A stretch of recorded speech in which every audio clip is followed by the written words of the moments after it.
अस्सलाम वालेकुम नाजरीन, आज की मुफीद और मालूमाती वीडियो में हम आपको बताएंगे कि मौत का फरिश्ता इज़राइल, जिन्हें मलकुल मौत भी कहा जाता है, जिनका काम रूह कब्ज़ करना और इंसान को मौत का मज़ा चखाना है।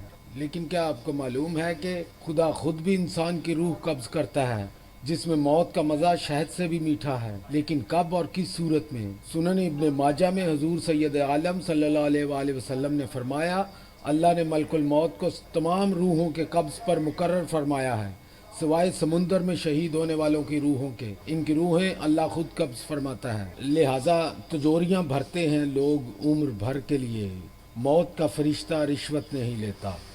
हराम और गैर शरई कामों से बचें और दूसरों को भी इसकी तरगीब दें, ताकि कोई भी अनजाने में अपनी आकबत ख़राब न कर बैठे। तो नाजरीन, हम उम्मीद करते हैं कि आज की वीडियो आपके लिए मुफीद साबित होगी। Writer and researcher TV channel को सब्सक्राइब कीजिए, ताकि आइंदा भी आपको मज़ीद मालूमाती वीडियोस देखने का मौका मिल सके। तो अपने मेज़बान राइटर एंड रिसर्चर टीवी को इजाज़त दीजिए। फ़ी अमान अल्लाह, खुदा हाफिज़।